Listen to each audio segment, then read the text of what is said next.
Je remercie tout d'abord de m'avoir invité votre église, votre association, messieurs les abbés. Bonjour mesdames, mesdemoiselles, messieurs, et puis des enfants aussi s'ils sont là. Donc je vais vous parler de l'abbé Pérotte, ce prêtre qu'on peut considérer comme le plus grand des Bretons de la première moitié du XXe siècle. Un prêtre dont peut-être certains en ont entendu parler, en bien ou en mal, peut-être parfois plus en mal qu'en bien, parce que l'abbé Pérotte supporte toujours, si je peux dire, la doxa communiste, puisque c'est eux et la résistance communiste qui ont forgé une image négative de l'abbé Pérotte, occultant totalement le prêtre pour ne retenir que les images dont ils ont voulu charger l'abbé Pérotte. Donc je vais parler de l'abbé Pérotte et la jeunesse, mais la jeunesse a été tout le sacerdoce de l'abbé Pérotte. Donc dans tout ce que je vais vous dire, on rencontre toujours le souci de l'abbé Pérotte pour la jeunesse. D'ailleurs, il disait que la jeunesse était sa plus belle couronne, une couronne qu'il voulait déposer aux pieds du Christ, de la Vierge Marie, de Sainte Anne et de tous nos saints bretons. Alors, l'abbé Pérotte est né en 1877, le 3 septembre 1877, le même jour où Thiers, qui disait que la Bretagne n'avait rien gagné et tout perdu à la Révolution française, avec la Révolution française, l'abbé Pérotte est né à Plouarzel dans le Léon. C'était un léonard. Toute son enfance, il est issu d'une famille paysanne de 5 enfants. Ils vont être orphelins dès son enfance. L'abbé Pérotte ne connaîtra donc pas les tendresses maternelles. Il va être confié à un oncle, à une tante qui vont l'élever eux-mêmes, ont beaucoup d'enfants, comme sont leurs propres fils. Ils vont l'élever, bien entendu, dans la langue bretonne, puisqu'à cette époque, le Finistère, qui était le département breton le plus bretonnant, d'ailleurs on ne connaissait à cette époque, dans la majorité, que 2 langues, le breton et le latin à l'église. Et bien sûr, on parlait français dans les ports, etc. Mais c'était le plus breton des départements, puisque tous les autres départements avaient une partie galaise. Et son enfance va être baignée donc dans l'amour donc des traditions bretonnes, de la langue bretonne et de la foi. À l'âge de 12 ans, donc, il va rentrer à l'école de Gué des Frères de Guingamp. Son oncle, le frère Agatange, qui est professeur à l'école des Frères de Guingamp, à l'entrée de l'école, va s'arrêter, et lui qui a un air jovial, va tout de suite lui dire, prenant un air très grave, à partir de maintenant, et tout ça, ça se passe en breton, à partir de maintenant, tu ne parles plus en breton, c'est interdit. Pourquoi? Ben, c'est comme ça, sinon c'est le bâton. Cette sentence, cette interdiction va définir la voie de l'abbé Pérotte et ses combats futurs pour défendre la langue de ses ancêtres. Il n'était pas pensable qu'on lui interdise de parler breton, lui qui avait prié, chanté, joué en breton. Donc après cette école, il va, lui qui avait des prédispositions pour le sacerdoce très tôt, il est attiré par la beauté de l'autel, de la liturgie, des cantiques bretons. Ses supérieurs, ses professeurs détectent en lui une vocation qu'il ne cache même pas, puisqu'il jouait même à dire la messe. Il va entrer au petit séminaire de Pontcroix, petit séminaire qui débordait, comme le grand séminaire, de futures vocations. Pensez qu'aujourd'hui, le petit séminaire de Pontcroix est désaffecté puisque vendu, et ça sert à tout et à n'importe quoi. Quand on va à Pontcroix, c'est mort. Il va donc, après le petit séminaire de Pontcroix, il va passer, bien évidemment, au grand séminaire, où il va se révéler être, auprès de ses confrères séminaristes, être un meneur d'hommes. Et il va être d'autant plus un meneur d'hommes que beaucoup de séminaristes, issus de la classe paysanne, il n'y a pas que de la classe paysanne, mais beaucoup d'origine paysanne, ont des complexes dus justement à cette interdiction d'affirmer leur langue bretonne, leur identité bretonne, et de parler breton. Donc ils vont être déjà des futurs prêtres déstabilisés dans leur identité. L'évêque de l'époque, Monseigneur Dubillard, va confier à l'abbé Pérotte le soin de prendre en main tout ça et de fonder une académie bretonne qui a la charge de former les prêtres dans leur fierté identitaire bretonne, mot qu'on n'employait peut-être pas à l'époque, mais il s'agit en fait en résumé de ça, d'être dans leur paroisse des prêtres qui se réapproprient leur identité bretonne, leur langue bretonne et tout ce qui va avec la culture bretonne. Parce qu'il y a, l'Église considère, après l'avoir négligé un certain temps, osmose, on dirait aujourd'hui l'inculturation, entre la foi et la culture bretonne. Là où on voulait supprimer la culture bretonne, la foi en prenait un coup. Et là où on supprimait la foi, la culture bretonne en prenait un coup. C'est si vrai que les ennemis de la foi, de la Bretagne, ne vont pas distinguer les choses. Ils savent très bien qu'en combattant la foi, ils combattent l'identité bretonne. En combattant l'identité bretonne, ils combattent la foi. Et aujourd'hui, on peut s'en rendre compte aussi en détruisant toute culture d'un peuple, on détruit sa foi. Donc, il va être à l'origine d'une formation très poussée de ses confrères, et il pourra écrire en 1911 à Monseigneur Duparc, successeur de Monseigneur Dubillard: j'ai fondé une académie bretonne qui aujourd'hui fonctionne parfaitement, et il leur donne donc les résultats. Il est ordonné à Quimper le 25 juillet 1903, il a 26 ans. Il est dans un contexte d'événements qui vont aller s'accélérant, de persécution de la foi en Bretagne, mais pas en Bretagne, dans toute la France, avec les inventaires, l'interdiction à l'Église d'enseigner, la dispersion des congrégations. Le gouvernement français se la rejoue, la guillotine en moins, 1789-1793. Donc c'est dans ce contexte que lui est ordonné prêtre. Il est ordonné en la cathédrale de Quimper, l'église Saint-Corentin de Quimper. Et nous allons voir par la suite que Saint-Corentin, patron de la Cornouaille, va être son alpha et son oméga, le commencement et la fin de son sacerdoce. Nous allons voir cela. Il compose à cette occasion, il remarque qu'il n'y a aucun cantique breton pour les ordinations de prêtres. Il y a les magnifiques psaumes, cantiques grégoriens, les Veni Creator, le Te Deum, etc. Mais il n'y a aucun cantique breton. Il compose le cantique Bellec d'Aviken, prêtre pour l'éternité, qui sera chanté lors des ordinations jusqu'en 1955, date à laquelle tout ça part dans les antiquités liturgiques qui vont s'accélérer, le grand bradrage, à partir, nous verrons ça, des années 60. Voilà.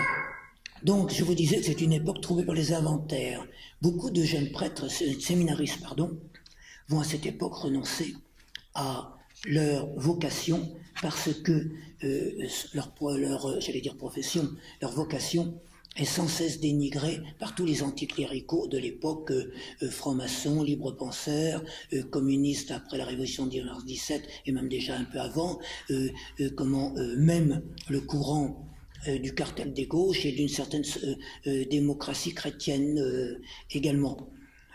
Et donc cette époque troublée, c'est à cette époque d'ailleurs qu'est composé par l'abbé Guyot de Goulien le célèbre cantique d'Afeizonta du Cause, la foi de nos pères, qui n'est pas d'ailleurs par son air un cantique breton, un air breton. C'est un air qui vient du cantique français aux saintes religions, qui lui-même, l'origine est un peu obscure, d'un chant qui viendrait, d'après certains, mais c'est pas bien expliqué, défini, d'Alsace ou d'Allemagne, qui aurait été ramené par les armées napoléoniennes et transformé en cantique aux saintes religions, notamment en Vendée. Et c'est l'abbé Guyot, qui, ancien militaire, a entendu ce chant et ce cantique, a trouvé ce cantique, il est très entraînant, chanté par des foules, il a tout l'aspect d'un hymne national.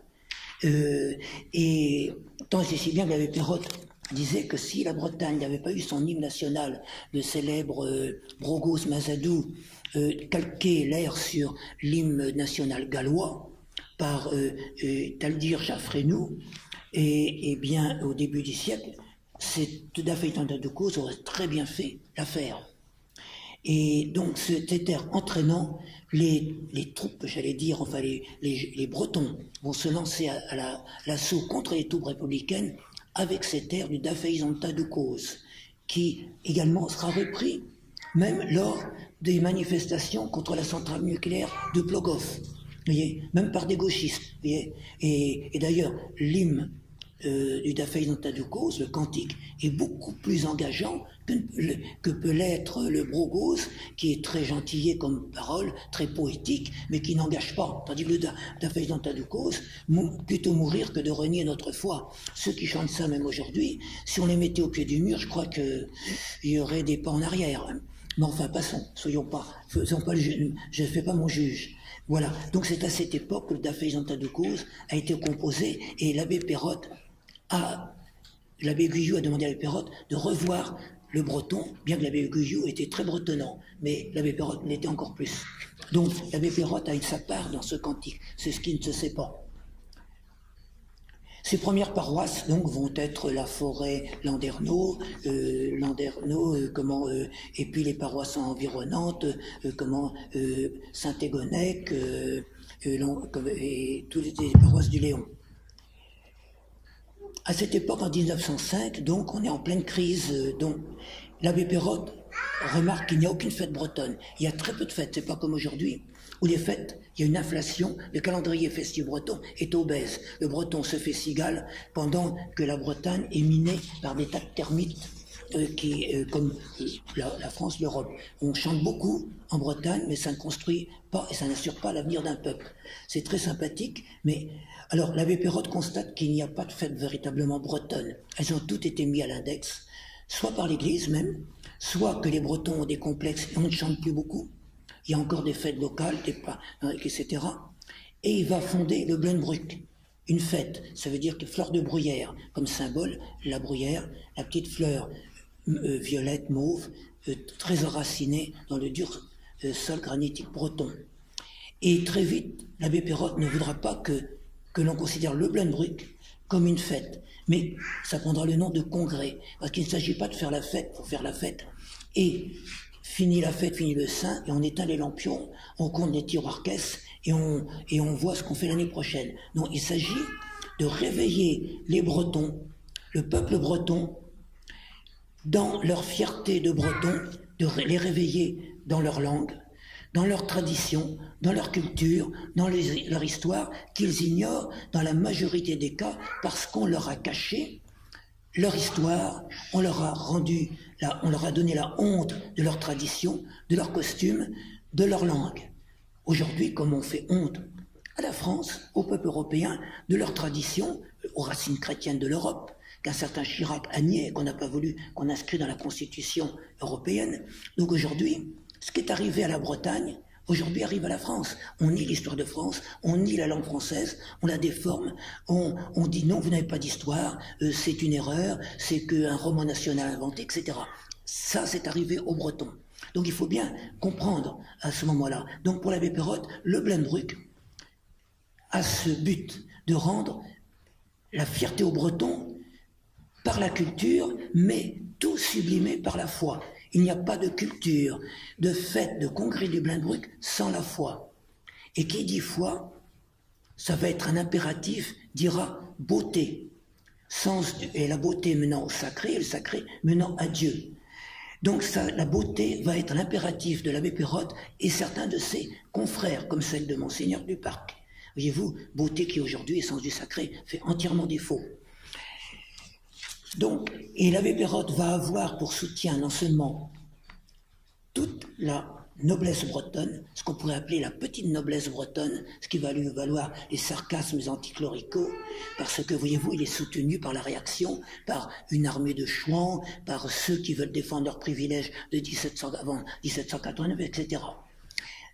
Le premier président va être le comte, c'est pas n'importe qui, Albert Demain, qui prône un christianisme social, qui n'a rien à voir avec le socialisme actuel, un christianisme social. Il va tenter d'y intéresser, mais il va mourir trop tôt en 14. Le comte Albert Demain va essayer d'y intéresser le comte de la Tour du Pin également. C'est pour vous dire que cette référence auprès de son évêché à l'abbé Perrotte n'est pas à sous-estimer. Le comte Albert Demain n'est quand même pas n'importe qui. Il va défendre l'abbé Pérotte dans son évêché, mais jusqu'au Palais Bourbon, ainsi que le poète Anatole Lebras. Tous les Blenbruck, jusqu'en 1912, jusqu'à la veille de la Première Guerre mondiale, vont aller de succès en succès. On va démarrer petit et arriver en 1914, toutes les paroisses, et même hors du Léon, de Bretonne et même en Pays Gallo, voudront leur Blenbruck. Il va y intéresser toute la population bretonne, mais tout particulièrement la jeunesse bretonne.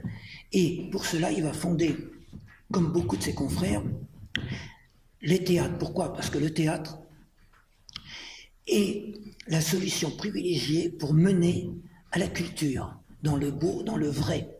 C'est si vrai que, bon, même les dictatures ne négligeront pas le théâtre. Bon, même du temps de Molière, le théâtre permet de faire passer des messages et qui indisposeraient autrement Louis XIV et compagnie et autres. Mais à travers le théâtre, ça passe. Et là, le théâtre, justement, il va fonder des compagnies, notamment les portraits de San Nougat. San Nougat, ça n'a rien à voir avec le nougat. C'est San Nougat, ça veut dire c'est Saint-Vouguet en breton, la première paroisse où il va être nommé recteur, ou plutôt la seconde paroisse, parce qu'avant c'était la Forêt-Landerneau, où il fonde le Blenbruck au château de Kerjan, qui appartenait à l'époque au comte de Coatgougreden, et c'est là, au château de Kerjan, qu'il va fonder le Blenbruck. Et en 1912, il est question de faire un théâtre breton dont j'ai les plans originaux de l'architecte Chausse-Pied, un théâtre en dur magnifique. Malheureusement, faute de finances et à cause de la guerre de 14, ça ne pourra pas avoir lieu. Et ce projet affolait déjà l'évêché. Mais arrivé à la veille de la Première Guerre mondiale, le Blenbruck est déjà affaire bien établie. Mais il est fragile. Pourquoi? Et nous le verrons tout au long de la vie du Cerceau de la Pérotte, ça va être un problème. Le Blenbruck ont tellement de succès qu'il y a des confrères jaloux. Mais l'abbé Pérotte, il sensibilise la jeunesse. Il a ses pièces de théâtre. Alors, il y a une possibilité où on joue les pièces de théâtre avec tous les acteurs, hommes, femmes, jeunes gens, jeunes filles, où on prend les uns dans un rôle et on prend les autres dans un rôle, c'est-à-dire femme d'un côté, homme d'un autre, jeune fille d'un côté, jeune gens d'un autre, fillette d'un côté, garçonnet d'un autre. Non, hop là, l'abbé Pérotte n'est pas d'accord. Les femmes, les jeunes filles, les garçons doivent jouer leur rôle qui leur revient. Une fille jouera le rôle d'une fille, une fillette le rôle d'une fillette, un homme le rôle d'un homme, un garçonnet le rôle d'un garçonnet. Comme il disait aussi, on ne voit pas le bœuf dans la crèche jouer le rôle de l'âne et l'âne le rôle du bœuf. Bon, alors ça paraît, disons, minime, insignifiant. Aujourd'hui, on en rigolerait. Ça semble même dépassé. Bon, mais à l'époque, c'était très sérieux. C'est très sérieux. Ça a mis les fêtes du Blenbruck en jeu. Tant et si bien que Monseigneur Duparc, qui était pourtant large d'esprit, mais dans son entourage, tout le monde ne l'était pas. Eh bien, il va être question d'interdire le Blenbruck.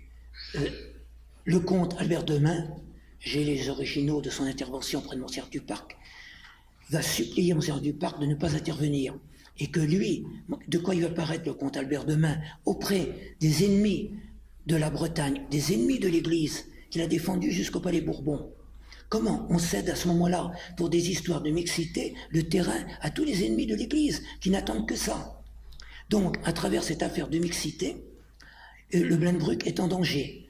Monseigneur Duparc revient sur sa décision et convoque l'abbé Pérotte et le félicite d'avoir un si bon avocat que le comte Albert Demain. Et les Blenbruck auront lieu. En même temps, au début, je fais un petit retour en arrière, l'abbé Pérotte ne fonde pas, mais reprend la revue ancienne Feyzabrey, Foi et Bretagne, qui a été fondée dans les années 1860, mais qui, à la fin du siècle, du 19e, est tombée en désuétude. Il va le reprendre pour en faire une revue bretonne et catholique. Monseigneur Duparc préfère, et ses supérieurs, une revue catholique et bretonne. La différence, c'est que l'évêché fait passer catholique d'abord, et l'abbé Pérotte breton d'abord. Mais les deux vont de pair, puisque la devise de l'abbé Pérotte, qui sera son idéal, sera Feis Abraï, ou, si l'on préfère, Doué Abraïs. Et donc, on voit bien qu'il fait passer la foi d'abord et la Bretagne ensuite, puisqu'il ne peut y avoir de Bretagne sans foi. Il ne peut y avoir de Bretagne sans Dieu. Ça sera d'ailleurs la devise de Cadoudal, Doué à Membro, Dieu est mon pays. La devise du marquis de la Brouillerie, le fondateur de la chouannerie à travers l'association des frères bretons. Donc, voyez-vous, ça rejoint un petit peu le Dieu premier servi de Jeanne d'Arc. C'est Dieu d'abord, la foi d'abord, et tout le reste. Hein, c'est-à-dire, c'est un peu chercher le royaume de Dieu et le reste vous sera donné par surcroît. Il n'y a pas de Bretagne sans la foi. La cause est entendue, elle est non négociable.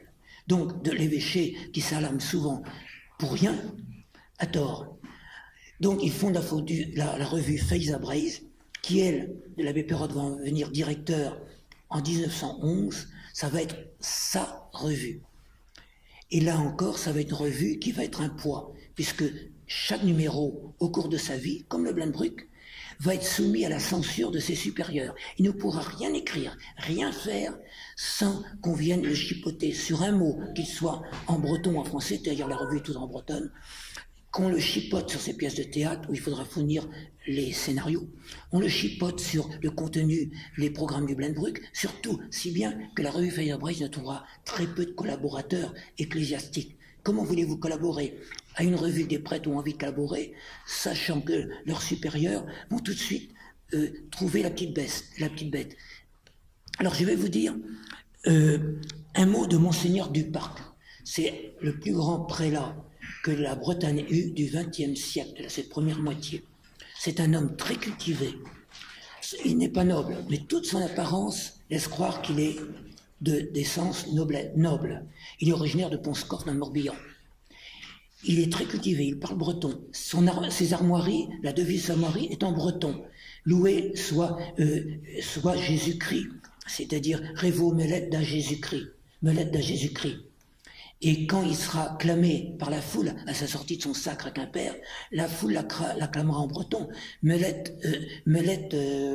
à Monseigneur Duparc en Autrou, etc. Et bon, il dira non, vous devez crier Melette da Jésus-Christ, vive Jésus-Christ, voyez-vous. Et sa devise, contrairement à la tradition, sera en breton et non pas en latin. Et il reprendra des armoiries de l'Ancien Régime. Voyez-vous, donc il était très monarchiste. Même Action française, et après il mettra de l'eau dans son vin à contre-cœur comme beaucoup, parce qu'après les condamnations de l'Action française. Mais c'est un homme très cultivé qui veut donner à la Bretagne, et là il est d'accord avec l'abbé Pérotte, tous ces droits historiques qui ont été bafoués par le traité de 1532, rendent aux Bretons toute leur fierté, que la langue bretonne ait sa première place, tous les droits, mais attention, dans le cadre de la France une et indivisible. Ça, c'est non négociable, parce que pour l'Église, il y a eu mariage. Bon, les historiens contesteront ce mariage forcé. Il y a eu mariage entre Anne de Bretagne, la Bretagne et la France, un mariage, ce que Dieu a uni, l'homme ne doit pas le séparer. Donc, il y a déjà, à vouloir ça, il y a déjà faute de vouloir séparer ce que Dieu a uni. Ça, c'est la vue donc de l'Église, de Monseigneur Duparc, c'est pas la vue des historiens. Donc je ne vais pas, moi, polémiquer et chercher la petite bête là-dessus. Donc c'est indivisible. Par contre, l'abbé Pérotte, comme Jean-Pierre Calor, le poète de Groix, comme beaucoup de régionalistes de l'époque, ne veulent pas, sont régionalistes, comme le marquis de l'Estourbillon. Régionalistes, donc ils veulent eux aussi, à travers des sociétés archéologiques, d'histoire, etc., littéraires et autres, rendre aux Bretons leur fierté, leur faire connaître leur histoire. Mais ça reste des trucs, si je peux dire, entre notables. Après un bon dîner, on a fait des bulletins archéologiques, etc. Ça reste des choses d'érudits. Le peuple n'a rien à voir là-dedans. L'abbé Pérotte ne veut pas de ça. Il veut que le peuple soit partie prenante. Il ne néglige pas les travaux de ses confrères, qui sont ses amis, bien au contraire. Mais tous ces notables ou non, ces érudits sont régionalistes. Bon, et jusqu'à la guerre de 14. La guerre de 14, tout le monde fait son devoir, même les plus récalcitrants, de toute façon, ils n'ont pas le choix. Hein, il y a la guerre qui arrive. Mais c'est après la guerre que les positions vont évoluer vers une sorte de régionalisme qui glisse vers une sorte d'autonomisme. Mais attention, à cette époque, le vocabulaire n'est pas le même. Aujourd'hui, vous pouvez dire que vous êtes autonomiste sans vouloir l'indépendance de la Bretagne. À cette époque, si vous dites autonomiste, vous êtes indépendantiste. Si vous êtes indépendantiste, arrive la guerre de 39-45, et puis entre-temps, il y a eu la naissance, justement en 1911, des mouvements autonomistes, parce qu'ils ne pouvaient pas, les jeunes, se contenter des salons d'érudits. Donc, quand vous dites que vous êtes autonomiste, vous êtes indépendantiste, c'est-à-dire Brisatao, Bretagne toujours, du nom du mouvement breton. Et si vous êtes Brisatao, arrive la guerre, c'est que vous êtes collaborateur.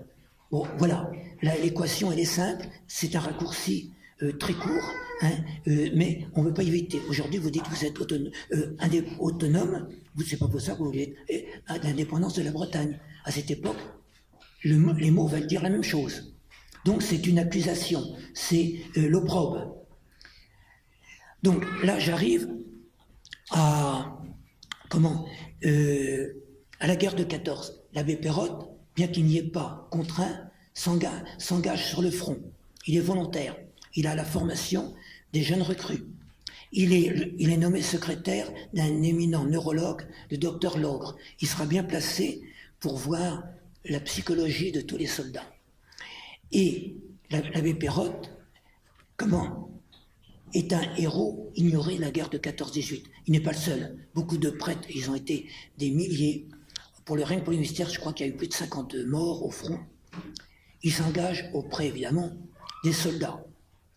Il va donc leur rôle, ils sont souvent versés dans l'infirmerie, dans les services hospitaliers, brancardiers, et il va assister les soldats au front pour leurs derniers instants, pour les célébrer la messe, pour les confesser, pour les consoler, pour certains pour les baptiser. Et donc il dira, pardon, excusez-moi, je cherche mes penses bêtes là, bien que je les sache pas plus. Où j'ai mis ça? Bon, ça fait rien si je ne sais pas, si je ne retrouve pas ma feuille, je retrouverai bien dans ma tête. J'ai mis ça, voilà, ça doit être là. Il dira, combien de jeunes filles fauchées, c'est très beau ça, j'ai aidé dans leurs derniers instants, attentifs au souffle de leur vie, qui agonisait sur leurs lèvres meurtries. Nous évoquions alors leur village et son église, ses pardons et les jours de foire, l'école et sa cour de récréation, la ferme, le bétail, les moissons, la forge, les chevaux. Le marin me parlait de son bateau, de ses pêches, de la criée du chant des vagues, des cris des mouettes et des goélands. Mais là où nos larmes se mêlaient le plus, c'est quand nous évoquions le souvenir de l'être aimé, les parents, l'épouse, les enfants, la fiancée qu'ils ne reverraient plus, en ces instants où Dieu et sa mère allaient accueillir leur âme avant que je ne ferme pour l'éternité les yeux de ces visages juvéniles ou burinés de paysans et de marins. Jamais nos cantiques bretons, ultimes prières chantées au rhythme mourant de leur souffle, ne me sont parus aussi beaux. Barados Ludius, ça veut dire paradis bienheureux. Jésus ben brasvé, combien est grand ton paradis. Itron Sant'Esana, à moins que ce ne fût un cantique à la Vierge, à Sainte-Anne, au saint patron ou à la sainte patronne de leur paroisse. Je n'oublierai jamais ce jeune de 20 ans, Léonard comme moi, originaire de Kerlouan en pays pagan, qui dans son agonie réclamait sa maman. Et juste à côté de lui, un jeune Allemand du même âge, que l'on venait d'amener, qui appelait sa Mutter, maman en allemand. Alors l'abbé Perrotte disait, à ce moment-là, je pensais à ces mamans, la bretonne, l'allemande, qui le même jour apprenaient le décès au front de leur fils. Et il disait, j'aurais voulu à ce moment-là serrer dans mes bras les deux mères, la mère allemande et la mère bretonne. hein.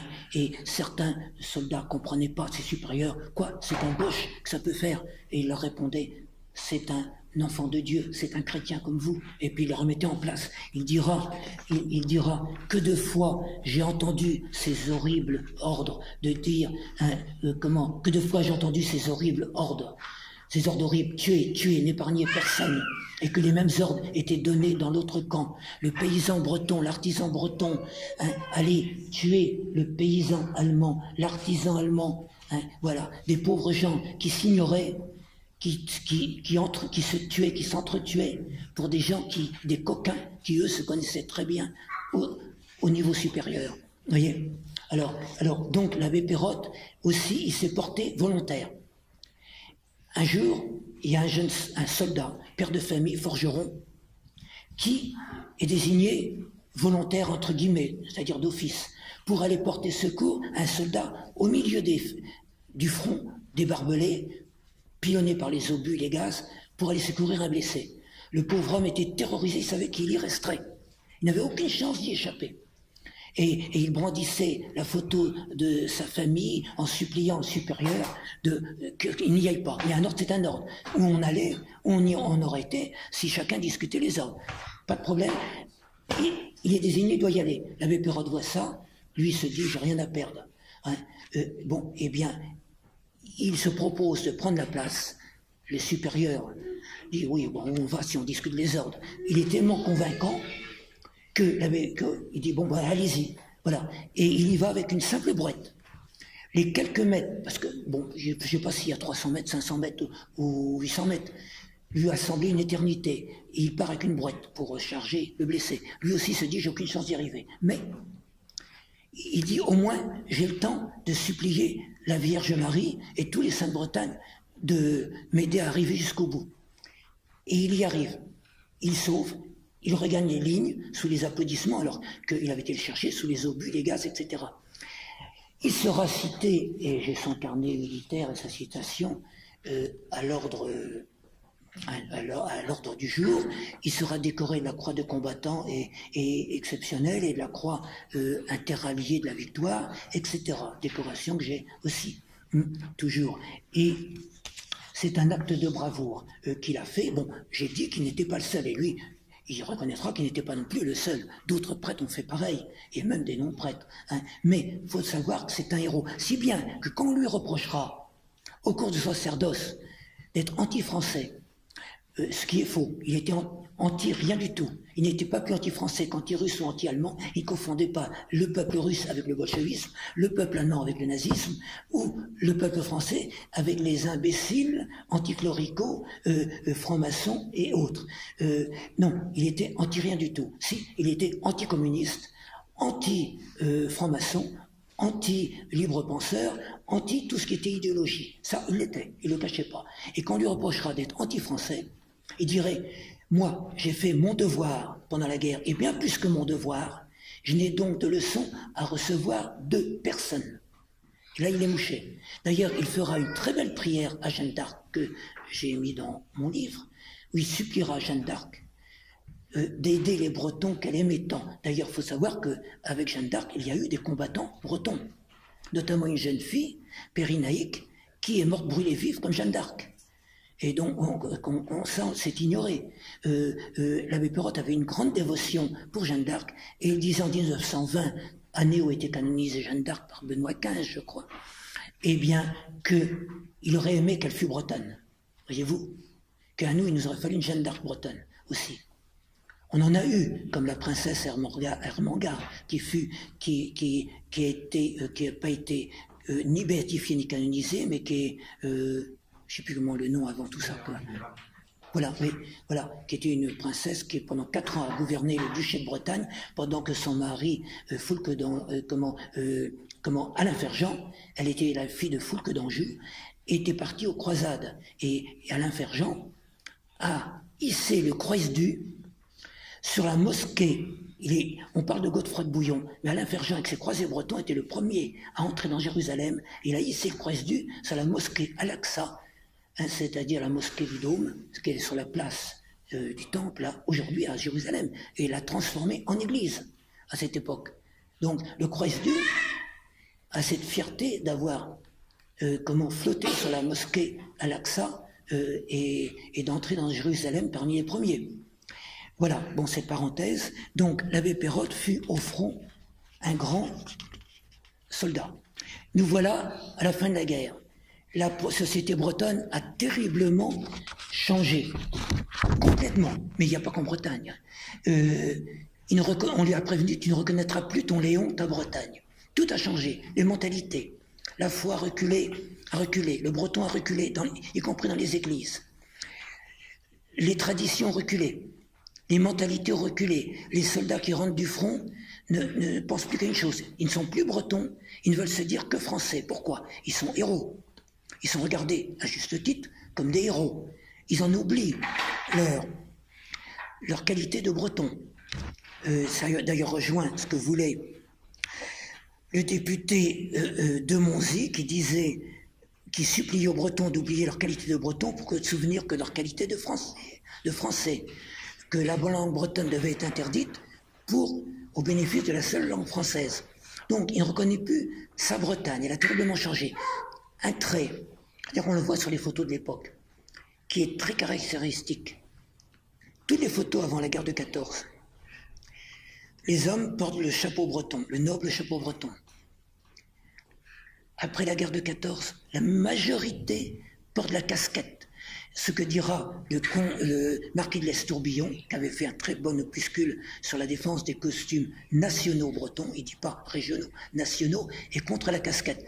Tous ces hommes atteints de casquettomanie, cette horrible casquette prolétarienne qui fait ressembler les Bretons, les hommes bretons, à des prolétaires de la Russie bolchevique ou aux usines des banlieues de Paris ou du Nord.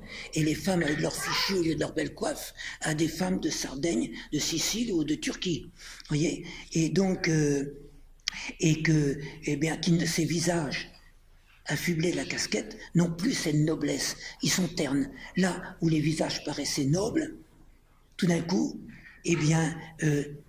ce sont des visages impersonnels qui se lisent. Les sillons vénérables des personnes âgées symbolisent la vieillesse, alors qu'avant, ils symbolisaient noblesse. Je voudrais vous faire un exemple que je me permets. Imaginez des religieuses dans leurs beaux costumes. Imaginez, et c'est arrivé, qu'elles balancent leurs beaux costumes de religieuses, qui leur donnent une noblesse, et ressembleront à quoi? Je ne veux pas être péjoratif, mais à la balayeuse du coin, à la concierge du coin, à la dame ordinaire. Alors que quand on les voit là, elles ont une noblesse que leur donne leur costume, l'uniforme. C'est vrai, ça ne fait pas tout, ça ne fait pas le moine, l'habit, mais il en oublie, à condition qu'il signifie quelque chose. Et bien là, les costumes bretons, donnez aux Bretons, et on verra aux enfants cette noblesse qu'ils ne vont plus avoir en abandonnant le costume. Alors, donc il a trouvé la Bretagne complètement changée. Va-t-on pouvoir relancer le Blendbruck qu'il a dû abandonner, la revue Faiza Braise à cette époque? Il va le faire, pourtant, les soucis, les impératifs sont ailleurs. Mais il va les relancer. Et très vite, il va reprendre le dessus, récupérer ce qui a été abandonné, revenir au point de départ. Et ça va être l'enthousiasme. Jusqu'en 1939, les Blendbruck vont aller de succès en succès. Et là, la jeunesse va s'investir, tout le peuple breton va s'investir. Oui, pardon, oui, vous avez raison. Oui, voilà, ils vont s'investir, la jeunesse va s'investir. L'abbé Pérotte, ça va être, je disais, son souci de la jeunesse. Parce qu'il a remarqué que ceux qui vont au théâtre, qu'il fait, arrivent très facilement au service de l'hôtel. Battre les planches amène au pied de l'hôtel. Des planches du théâtre à l'hôtel, il n'y a pas grande différence. Les acteurs de l'hôtel, du théâtre deviendront très vite des bons, si je peux dire, acteurs de l'hôtel. Et la beauté qu'il veut pour le théâtre, ces pièces, on les retrouvera dans la beauté du sacré à l'église. Et l'un n'ira jamais sans l'autre. Et ceux qui seront enfants de chœur voudront très vite aussi être du théâtre. Les anciens qui hésitaient, qui étaient complexés quand ils voient les jeunes s'engager, vont être partie prenante également. pour tout cela. Les Blendbruck vont aller, je disais, de succès en succès jusqu'à la veille de la guerre. La guerre de 14 a tout interrompu. Oui, alors les Blendbruck vont, ils vont tous aller de succès en succès. Mais il va y avoir 2 Blendbruck qui vont être primordiaux. 35 et 37. Pourquoi? C'est le millénaire du retour d'Alain Barber-Torte dans les ruines de Nantes, son église, après le passage des Vikings, et la résurrection de la Bretagne. L'abbé Pérotte va lancer l'idée, parce que ce qu'on ne sait pas, c'est que c'est à lui, mais pas qu'à lui, à mon père, comme à des moines comme Don Godu, qui est inconnu, mais qui est pas si inconnu que ça quand on étudie l'histoire. Bon, à qui l'on doit la résurrection de l'abbaye d'Andévennec. Sans l'abbé Pérotte, actuellement, l'abbaye d'Andévennec, ce serait des lotissements, puisque le comte de Chalut voulait vendre, dans ces années-là, ces terres-là, pour construire des lotissements. L'abbé Pérotte, apprenant cela, il a, j'en parle dans mon livre, fait un discours sublime dans les ruines de l'Andévennec pour que l'abbaye soit reconstruite et que ça devienne un calombrae, c'est-à-dire un cœur breton, un haut lieu de la spiritualité bretonne celtique, comme l'abbaye de Bothquen, en français Beauquin, pardon Alexis Presse, qui à cette époque, en 35-36, restaurait l'abbaye de Beauquin dans les Côtes-d'Armor en ruine. Malheureusement, ces 2 abbayes vont être trahies par les successeurs. Aujourd'hui, l'abbaye d'Andévennec n'a rien de breton à part sa bibliothèque, et elle est en perte de vitesse parce qu'elle n'a plus que 18 postulants ou moines. L'abbaye de Beauquin, il n'y a plus que une communauté charismatique bien brave, le chemin neuf, mais qui ne correspond à rien de ce que voulait dont Alexis Presse et l'abbé Pérotte. Donc il va lancer, et c'est plus de 10 ans après, 15 ans, la mort de l'abbé Pérotte, que l'abbaye de l'Andévennec va ressusciter. Et ceci dit, les moines de Kerbénéat à Plounéventer, dans le Finistère, traînaient des pieds. Donc, le vœu de l'abbé Pérotte sera exaucé. Qu'il a été trahi, c'est une autre histoire. Bon, voilà. Donc, ces 2 Blendbruck vont être importants et sublimes. Il va y avoir donc plus de Blendbruck en 39, 40, 41. 42, l'abbé Pérotte veut absolument un Blendbruck. Pourtant, c'est la guerre. Monseigneur Duparc s'y oppose. Finit par accepter, mais c'est très risqué. Parce que pour faire un rassemblement, il faut les autorisations des autorités du gouvernement ecclésiastique, il l'a, des autorités gouvernementales, c'est donc Vichy, et des autorités d'occupation. C'est normal, puisqu'il y a un rassemblement de public. C'est normal, c'est comme ça. Au Blendbruck de Tréguier, tous les notables s'y précipiteront, officiellement ou pas officiellement, tout le monde serait bien content de trinquer avec les forces d'occupation. On reprochera ça à l'abbé Pérotte d'avoir organisé le Blendbruck de Tréguier, parce que, à la demande d'officiers allemands, très férus de celtisme, ce qui était le cas d'ailleurs. Ils étaient très férus de celtisme, même avant la guerre, les Allemands. Bon, et ça n'a pas du tout été organisé pour complaire aux autorités d'occupation, c'est parce que l'abbé Pérotte ne voulait pas que cette fois-ci, comme en 14, il y ait une parenthèse sur la culture bretonne, le Blendbruck, qui ferait tout oublier. Parce qu'il savait très bien que, après la guerre, quel que soit le vainqueur, la Bretagne avait tout à perdre et perdrait tout. Et il ne s'est pas trompé. Donc il y a eu ce Blendbruck qui a été un succès énorme. Voilà. On arrive à la Seconde Guerre mondiale qui a obéré tout ça. L'abbé Pérotte ne voulait pas en organisant. Il n'y a pas eu de Blendbruck en 43. Il était question, pas question. Bon, et le 42 sera le dernier Blendbruck de l'abbé Pérotte. Voilà. Donc je vous ai fait un résumé des Blendbruck un peu confus, comme dit monsieur, mais je peux pas non plus m'étendre. Voilà, tous les Blendbruck, en résumé, auront été des fêtes de la culture bretonne, de la foi bretonne, Alors, je vais vous parler, bon, ça a été un prêtre rassembleur. Il a rassemblé toute la jeunesse bretonne, sans différence. Son presbytère de Scrégnac, où il a été nommé en pénitence, on va voir ça rapidement, et était un haut lieu, la maison du bon Dieu, qui en a au Troudoué, de toute la jeunesse bretonne, où tout le monde se retrouvait, quelles que soient leurs convictions. L'abbé Pérotte accueillait l'homme, même celui qui s'égarait, comme certains néo-païens, mais il faisait la différence entre l'idéologie que certains prenaient et l'idéologue, ou, si on aime mieux, le pécheur et le péché, le fautif et la faute. Hein, il le savait très bien, il ne transigeait pas là-dessus. C'est pour ça qu'il sera respecté de tout le monde. Parce qu'on savait qu'avec M. Perrotte, son oui était né oui et son non était non. Il sera d'ailleurs pour cela, il aura beaucoup de rapports avec le pays de Galles, les Gallois protestants, aux grandes dames parfois de l'évêché. Il sera invité avec mon père en 1935 au pays de Galles. Il prend ce qu'on appelle à l'Estate Wood, l'équivalent du Moulin de Brook, mais en puissance 10, 20. Il prendra la parole. Il se demandait s'il fallait qu'il aille en soutane. Il a essayé un costume civil. Il avait l'air d'un bon paysan du Léon, mais c'était plus M. Perrotte. On l'a supplié de venir en soutane, sinon il ne serait plus M. Perrotte. Il a pris la parole, place d'honneur, avec mon père, devant plus de 20 000 Gallois, devant donc une assemblée protestante. Plus de 20 000 Gallois, toute une jeunesse galloise, enthousiaste pour leur culture galloise. Il fallait le faire, hein. Et il présidera pendant 8 jours tout cela. Et il reviendra enthousiaste du pays de Galles et devant cette jeunesse galloise, et il voudra fonder au retour l'équivalent du mouvement gallois qui s'appelait l'Ursgobay Kimru, excusez-moi, je ne parle pas gallois, qui équivaudra en breton Ursgoanakbreis, c'est-à-dire l'Hôte de l'Espérance de Bretagne, mouvement de jeunesse.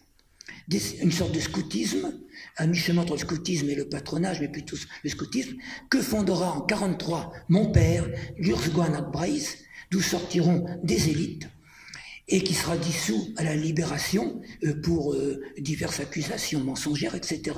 Bon, passons.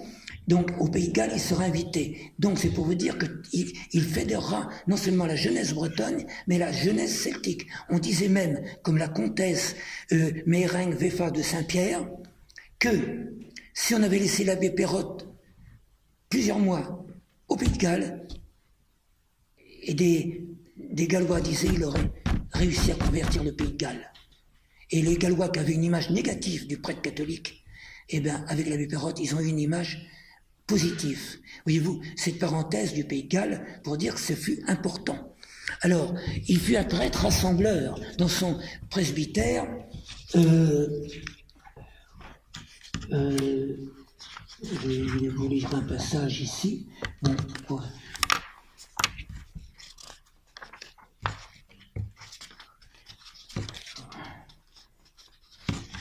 Bon, je ne me retrouve pas, mais ça ne fait rien. C'est pas grave.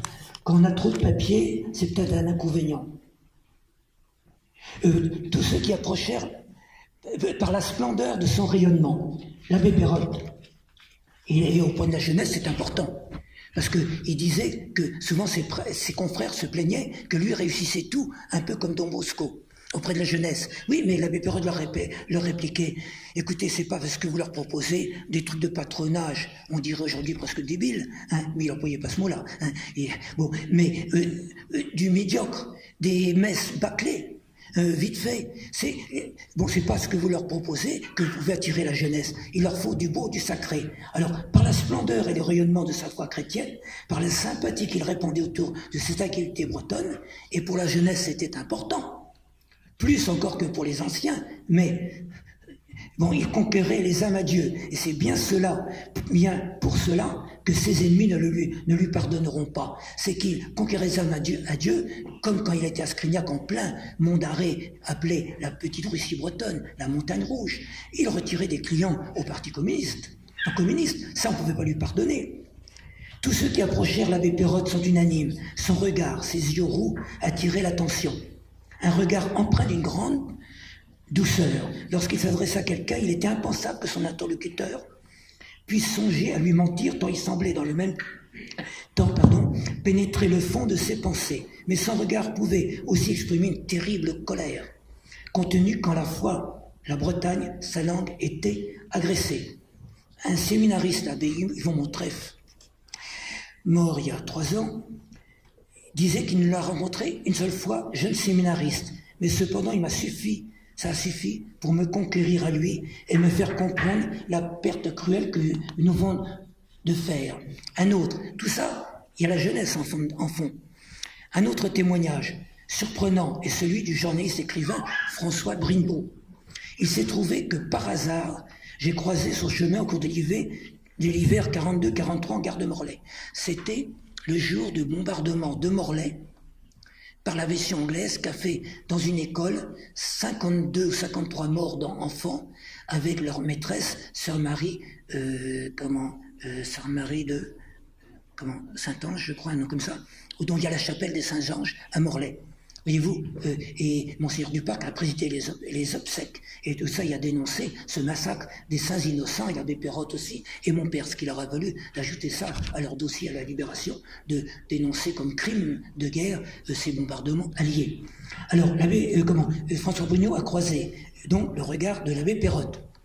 Me souvenant de cette rencontre fortuite, bien des années plus tard, je témoignerai n'avoir jamais oublié son regard et l'impression de sérénité, de rayonnement et de simplicité qui émanaient de lui. Seules 2 personnes m'ont fait cette impression, le recteur de Scrignac et Monseigneur Lefebvre. Voyez-vous, voilà, il a dit dans ses mémoires, on disait qu'il était leur galon pauvre, c'est-à-dire comme étant un pauvre de cœur. Bien des personnes témoigneront qu'il ne gardait pour lui que le strict nécessaire. Madame Cahuissin, ma mère, qui était infirmière dans son linge, outre sa servante, Anna Ledouce, qui soigna avec dévouement la phlébite de l'abbé Perrotte et ses ulcères variqueux. Elle fut directrice du dispensaire des tuberculos de Quintin, témoignera « Je me suis souvent occupé de son linge, je n'ai pu que constater la grande misère de ses vêtements. Il était comme Saint-Yves. Il se dépouillait de tous ses vêtements, de tous ses biens, il est mort pauvre. L'abbé Guyou, un jeune enfant de cœur, qu'il a initié, un enfant de cœur, parce que l'abbé Perrotte attachait beaucoup d'importance, comme certains confrères, l'abbé Lervillan de Quimper-Guézenel dans les Côtes d'Armor, assassiné lui aussi en 1944, eh bien, à la formation des enfants de cœur. Il avait ressuscité les Schola Cantorum, c'est comme ça qu'on dit, oui, et puis les enfants de cœur, c'était primordial. Bon, eh bien, cet enfant de cœur qu'il a amené au sacerdoce, il témoignera. Je me souviens alors que j'étais gamin de l'avoir vu faire don à un pauvre mendiant d'une chemise toute neuve qu'une paroissienne venait de lui offrir. Son geste était tant plus méritoire qu'il n'avait pour lui-même qu'une chemise bien usagée qu'il dissimulait sous sa soutane.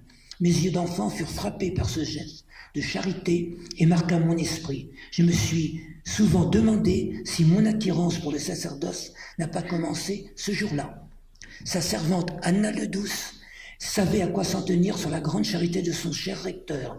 Bien souvent, elle lui a préparé un confortable lit elle a préparé un confortable lit pour quelques mendiants qui le soir frappaient à la porte du presbytère. Le lendemain, lorsque le pauvre air était parti, elle ne pouvait que constater la crasse, la vermine, l'odeur qu'il avait laissée dans les draps et les couvertures. Et la pauvre Anna de se plaindre que de si beaux draps puissent être ainsi souillés. Ne vous inquiétez pas, si ça vous répugne, je les laverai moi-même, disait l'abbé Perrotte. Nos saints ont vu pire. Mais évidemment, on ne le laissait pas les laver. Hein. La table de son presbytère, toujours là, parce qu'il y a la jeunesse en fond de décor, hein, et qui est présente. La table de son presbytère était ouverte à tous. Éric Cahuissin, mon père, dans ses souvenirs, raconte. Un soir, alors que nous étions à table, en compagnie de diverses personnalités du monde littéraire et artistique breton et de quelques notabilités, un mendiant frappe. L'abbé Perrotte s'en va ouvrir et sans surprise accueille ce visiteur impromptu et avec un gros sourire lui ouvre les bras. C'était comme si ce mendiant était attendu, une place lui était faite. L'abbé Perrotte en personne se met à lui servir la bonne soupe bien chaude, puis le bon vin qu'il sortait lorsqu'il avait des invités de marque. Notre homme sut faire honneur au bon repas et se révéla être un érudit passionnant qui dans sa jeunesse visa le sacerdoce, puis fut professeur, mais que les circonstances d'une vie chaoteuse jeta dans la mendicité. Le seul problème du brave homme était l'odeur qu'il imposait à ses hôtes. Voyez-vous, donc sa table était ouverte à tout le monde. Il n'y avait pas de conditions sociales. Et il se disait, si je ferme ma porte, c'est peut-être le Christ qui lui va frapper. Et comment? Perrotte ne m'a pas reçu, moi, le Christ. Hein, le Christ venant incognito, sous la forme d'un mendiant. Voilà ce que disait l'abbé Perrotte. Une autre anecdote, si je puis me permettre, je ne suis pas trop long. Non. Un jour, il advint qu'un de ses invités laissa choir une belle carafe d'eau de cristal, de pur. Parce que non, à l'abbé Perrotte, au presbytère, on mangeait dans des couverts de châtelain. C'était tout les couverts, la cristallerie, les couverts d'argent du château de Kerjan, du comte de Gouvreden, qu'avait racheté l'abbé Perrotte, dont aujourd'hui les meubles sont chez moi, hein, qui venaient du château de Kerjan. Donc ça donnait à son presbytère un aspect de château. Eh bien, on buvait dans du cristal. Et lui qui était pauvre, et évidemment, elle se brisa. Alors l'autre maladroit et confus, qui entendait le dédommager, l'abbé Perrotte, prenant l'incident avec philosophie, lui fit remarquer. Comme le chant notre beau cantique de trépassé, trémènera peptra, toute chose passe. Il était dit que ce repas serait le dernier de cette infortunée carafe, et tout le monde de rire. La porte de son presbytère était ainsi ouverte à tous, et c'est bien ce que cette hiérarchie lui reprochait, d'ouvrir sa porte à tout le monde. On lui reprochera, même ses amis, de ne pas faire de discernement. Il avait la foi, la gentillesse, l'innocence de la colombe, mais pas la prudence du serpent. C'est ce que lui reprochons ses amis, mais ses ennemis. Ah, il aurait dû faire des sélections. Et on verra à propos du presbytère. Il justifie son honnêteté par une bien jolie métaphore. Oui, je vous l'ai dit tout à l'heure, pas plus que la porte de l'église ou du confessionnal ne peuvent être fermées, pas plus ne peut être fermée la porte de mon presbytère. J'imagine toujours qu'à tout moment, c'est le Christ qui pourrait demander à entrer. C'est beau ça tout de même. C'est d'ailleurs la recommandation qu'il fera à tous les jeunes qu'il venait de marier, vous allez voir ça, c'est ne fermez jamais la porte de votre maison au Christ, à sa mère, à nos saints. Il fut donc un prêtre rassembleur, comme le pasteur rassemble ses brebis, dévoré par l'amour de son prochain et de la Bretagne. Discrètement, l'abbé Perrotte paiera à la jeunesse, à certains jeunes, par exemple le peintre Yves Flore, le grand-père de Anne-Flore dont vous m'avez parlé, à mon père et à d'autres, les études, discrètement. Oh, il avait un petit pécule, mais pas grand-chose. Non, en réalité, les dons venaient de nobles, comme la comtesse de Saint-Pierre, comme Lady Monde, une grande dame d'origine paysanne qui a épousé Lord de Monde, le plus grand négociant nickel de nickel de Grande-Bretagne, Lady Monde, et puis bien d'autres qui seront les bienfaiteurs de l'abbé Perrotte. Et discrètement, mon père n'apprendra que 10 ans plus tard que c'est l'abbé Perrotte qui lui payait son salaire. Il demandera à la comtesse Saint-Pierre, c'est vous qui aviez payé mon salaire? Je ne vois pas de quoi vous voulez parler, monsieur, en disant à mon père, voyez-vous. Voilà. Donc, il payait des études. Et si beaucoup de jeunes doivent leur voie professionnelle, artistique, ils le doivent. Vous avez entendu parler de l'association des Seichebreurs, les 7 frères, dont les chefs-d'œuvre de sculpture, de peinture, aujourd'hui encore, sont très cotés. La plupart, tous doivent leur vocation à l'abbé Perrotte, et même si sans l'abbé Perrotte, ils auraient eu une vocation artistique, l'abbé Perrotte leur a permis de sublimer leur vocation, car tout chez les Seichebreurs et dans les productions artistiques de cette époque, peinture, sculpture, musique, littérature, tout, et il y a un impératif, le beau, le sacré, et c'est pour ça que ces productions de cette époque sont tellement belles. Ils avaient tous la foi, et même ceux dont la foi était brinque-ballante, tous ont sublimé leur œuvre par la foi et la beauté. On peut dire que vraiment la foi était au service de la beauté et du sacré. Et tous le reconnaissaient et tous étaient redevables pour cela à l'abbé Perrotte. Vous voyez. Alors il va être aussi, donc tout ça la jeunesse, que j'accélère quand même parce que il était un prêtre bâtisseur. Il a voulu, dès son sacerdoce, restaurer les chapelles. Il disait que toutes les chapelles, de la plus humble à la plus prestigieuse église cathédrale, étaient des pages de l'histoire de Bretagne, comme de tous les pays, comme de la France, de l'Europe, etc. C'est pour ça qu'aujourd'hui, on veut tant les raser. C'est que c'est l'histoire de notre foi, de notre histoire tout court, de notre culture, etc. Donc, il avait horreur des ruines, si romantiques soient-elles. Donc là, pour cela, il était d'accord avec Maurice Barrès, qui venait de sortir en 1914, La Grande Pitié des Églises de France, et avec combien d'autres qui voulaient absolument restaurer les chapelles. L'abbé Perrotte voulait effacer tous les stigmates de la Révolution. Il aurait voulu tout restaurer. Il voulait repeupler les niches des églises intérieures comme extérieures de statues de saints, s'il avait voulu. Il voulait dresser au sommet du Ménéum une statue de Sainte-Anne de 17 mètres de haut, qui domine la Bretagne, une statue de Sainte-Anne recto verso, un côté Armor, un côté Argoate. Voyez-vous, il voulait, donc il y avait l'homme des Vénèques, donc il va restaurer des chapelles. Son premier geste dans les paroisses, ça sera de restaurer des chapelles. Quand il va être nommé à Scrignac, premier geste, d'acheter une humble chapelle du XVIe siècle de ses propres deniers, pour la soustraire à quelqu'un qui voulait acheter pour construire sa maison. Il va la construire, il va reconstruire la chapelle de Notre-Dame de Côte-Quéau, qui a été vendue en 1925, les ruines gothiques magnifiques qui restaient encore, qu'a racheté Bolloré, Renan de Bolloré, le grand-père de l'industriel actuel, Conaille Bolloré. Et les ruines ont servi à construire la chapelle Sainte-Thérèse de Karskedek à Sker, où on peut les voir. Aujourd'hui, la chapelle a été donnée à la commune, qui fait une salle d'expo, mais à l'époque, c'était Bolloré qui, pour ses 600 ouvriers de son usine de papier à Sker, et bien Hergé Gabéric voulait que ces ouvriers assistent à la messe. Voyez-vous ? Voilà, donc il va reconstruire ce sanctuaire. Il va écrire à Bolloré de lui vendre le terrain. Bolloré va lui répondre. Par retour, il lui fait don du terrain et des cailloux qui restent. L'abbé Perrotte, avec des mécènes, va tout reconstruire.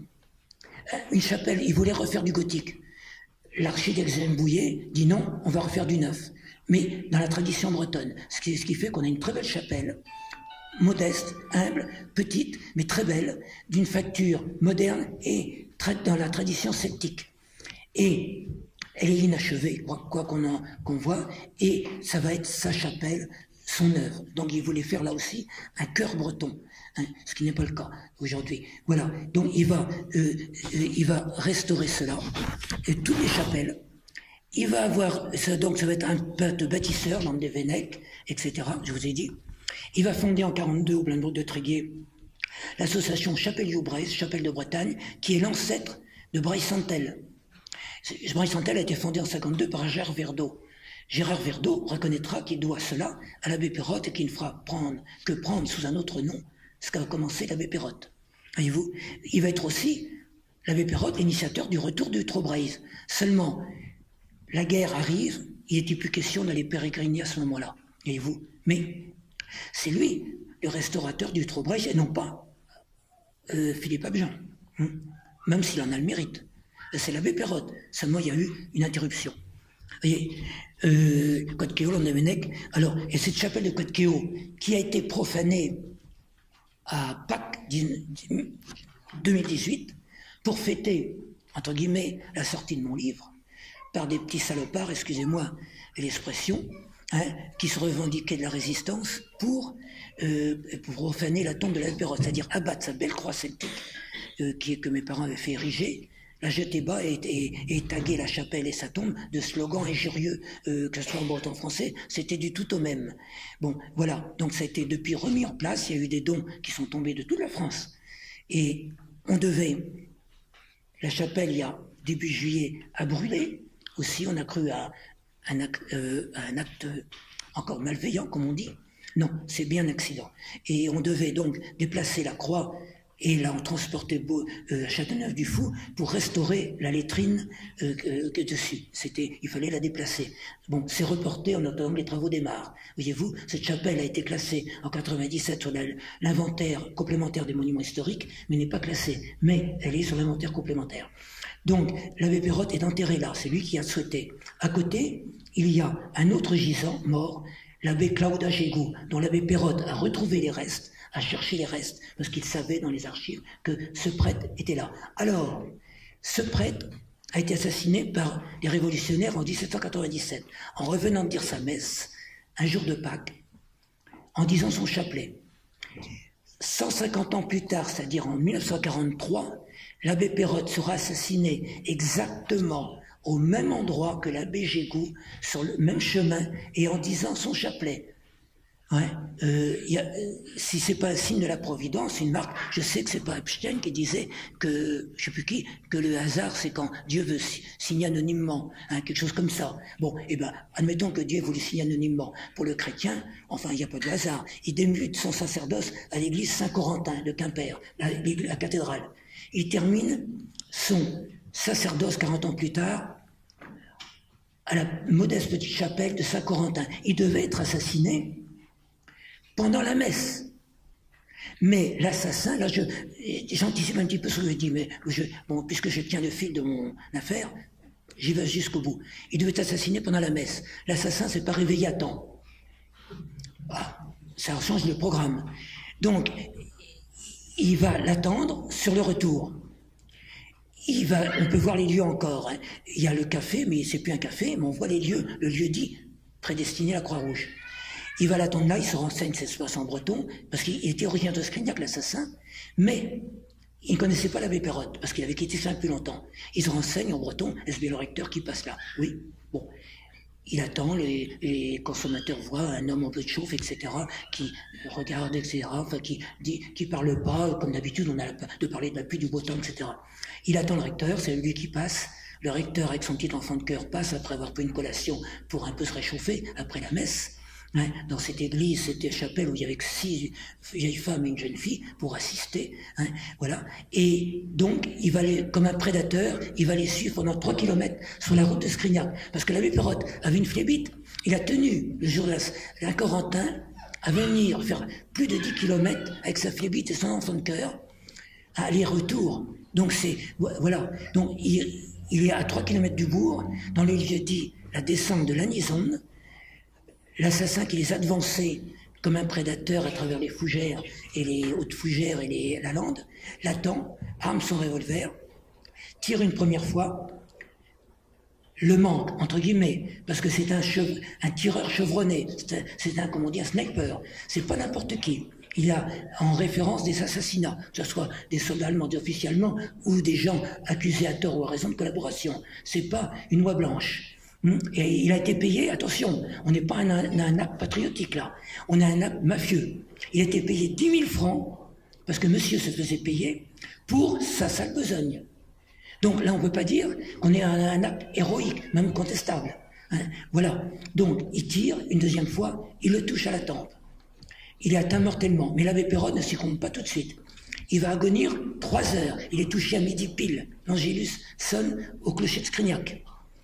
Il va agonir 3 heures. Les gens vont être là, vont venir. Il y a des gens qui poursuivent, etc. Des braconniers qui étaient là et tout. Bon, les assassins qui retournent et puis ils sont prêts à tirer et on ne le lâche pas. Oui, on va prévenir au bourg. Mais il y a des gens qui sont là, les mains dans les poches. J'ai les lettres, hein, des témoins. Allant, venant comme un spectacle, rigolant. Voilà. Donc jusqu'à 3 heures l'après-midi. C'est une voiture de la Wehrmacht. Ah, ça chiffonne les historiens, mais c'est comme ça.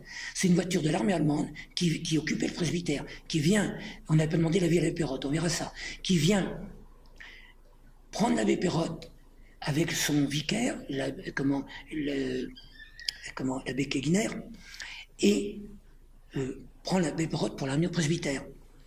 Officiellement, les Allemands, quand ils arrivent, ils sont stupéfaits. Ils voient un spectacle incroyable, ils n'en croient pas leurs yeux.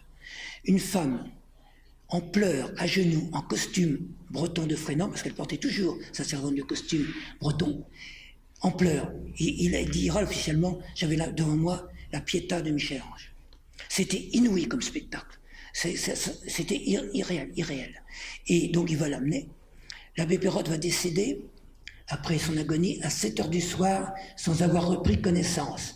À l'heure exacte où dans l'église, on chante les psaumes, entre tes mains, Seigneur, je remets mon esprit, ou Seigneur, tu peux maintenant laisser t'en aller ton serviteur. Hein. Et là aussi, il n'y a pas de hasard, voyez-vous. Donc, voilà pour l'assassinat de l'abbé Perrotte. Hein. Et donc, il demandera, 4 jours avant, il avait fait un petit croquis où il voulait enterrer. Mon père savait où il voulait, mais il avait mis ses volontés et ce qu'on voulait qu'on inscrit sur la tombe. Voyez-vous. Alors, évidemment, j'ai là le monsieur qui disait que je suis confus. Ouais, c'est peut-être un peu possible, parce que je fais retour en arrière. Fut un grand littéraire. Hein, il a écrit plus de 30 pièces, plus de 800 articles, recueilli des milliers de chants qui ont été publiés dernièrement, parce que j'avais passé les archives par Broléon. C'était un poète. Il a écrit une monumentale Vie des saints, Buès Arzen. Ses sermons, dont j'en ai une partie, notamment pour le mariage, pourraient servir aujourd'hui. Alors, donc, il a eu un combat, ça va? Pas trop long? Oui, ça va? Il a eu un combat donc pour les écoles, parce que qui combattait les écoles catholiques et chrétiennes combattait les jeunes. Alors il disait, il y a des écoles où l'on enseigne aux enfants, c'est très actuel ça, à renier Dieu. Dans presque toutes, on leur apprend à renier leur patrie. Hier, la Bretagne, aujourd'hui, en France, on apprend à renier la France. Hein, et en même temps que la Bretagne, à renier leur patrie. Est-il un crime plus grand que de dresser un peuple à ne pas croire en Dieu, à ne pas croire en la patrie? Voyez-vous? Et donc, à l'école, que ce soit l'Église ou les autorités civiles, enseignantes, malgré les avis de Monseigneur Duparc, qui enjoignait à ses enseignants religieux ou laïcs, d'enseigner le breton, le catéchisme breton, la géographie bretonne, l'histoire de Bretagne, il y en a qui passeront outre. Et dans certaines écoles, on s'évertuera, les religieuses, notamment les Ursulines, contre lesquelles l'abbé Perrotte s'élèvera auprès de son évêque, faisaient tout pour que les jeunes filles, les fillettes abandonnent leur costume breton et les reléguer dans l'église ou à l'école, au fin fond, et mettre en avant ceux qui portaient des costumes très parisiens. Et ce que disait le marquis de Bouillon, l'abbé Perrotte, ces petites filles au costume de leur paroisse, au bonnet multicolores, perlés, qui les rendaient comme dans la campagne, comme des fleurs, comme des hirondelles, des oiseaux babillonnants, magnifiques, n'était plus qu'impersonnel. Et ce changement également de costume, où elles prenaient le costume impersonnel, eh bien, les amenait aussi à un décervellement, à un abandon de leur tradition, puisqu'ils avaient honte du costume de leur mère, de leur grand-mère, de leurs racines. Tout cela se tenait, costume, culture, langue, foi, tout ça, ça se tenait. Et l'un n'allait pas sans l'autre. Alors, l'abbé Perrotte disait, et Monseigneur Duparc, ils étaient d'accord, c'est la langue qui révèle l'âme d'un peuple, qui garde sa personnalité, qui protège sa liberté, qui entretient son patriotisme, qui enrichit son patrimoine intellectuel, qui traduit bien tout ce qu'il a de plus intime, ses convictions religieuses, ses affections de famille. Quand une langue a de tels titres de noblesse, et qu'elle possède des poèmes comme ceux du Barsasprais, des chants populaires et des œuvres religieuses, historiques, poétiques, dramatiques, comme celles qu'admirent aujourd'hui les juges les plus autorisés, elles devraient pouvoir entrer la tête haute dans toutes les écoles. N'est-ce pas un devoir pour nous tous, qui avons en charge notre jeunesse, de faire en sorte que l'enseignement de la foi pénètre l'esprit, le cœur, l'âme des enfants, des adolescents? Elle ne peut se faire que par la beauté du langage, du chant, de la musique, 3 éléments qui amènent au sens du sacré, et nous savons que le sacré mène à Dieu. Aujourd'hui on le voit, ça c'est très d'actualité. Voyez-vous, il le disait pour son théâtre. C'est pour ça d'ailleurs, quand on parlait de la mixité, il a répondu, à cette époque c'était le mot, il ne voulait pas, en se refusant à la mixité, eh bien, aujourd'hui, il serait condamné pour ce que vous savez. Il ne voulait pas favoriser la pédérastie. Sic, hein, voilà. Donc, voyez-vous, donc tout se tenait. Alors, je parlais, la jeunesse, le mariage, ça va être sa préoccupation grande. La famille, les berceaux. Quel affligeant spectacle donne la France, ses dirigeants, qui n'aiment pas la famille, n'aiment pas les enfants. Et voilà qu'ils entendent imposer leur détestation aux Bretons, principalement aux familles paysannes qui ont beaucoup d'enfants, alors jusqu'à prétendre que la famille nombreuse est le signe de leur arriération. On peut transposer ça aujourd'hui, à nos gouvernants. La pérennité d'un peuple, l'assurance que sa foi, sa culture, sa langue, ses traditions se transmettront, n'est-ce pas sa jeunesse? Après tout, un peuple qui ne fait pas d'enfants n'a aucun avenir, c'était une évidence. Si nous devions espérer un renouveau religieux et breton, il ne pouvait que venir de la jeunesse. Bien des confrères, alors j'avais dit tout à l'heure, se lamentaient que leurs églises étaient vides, forcément.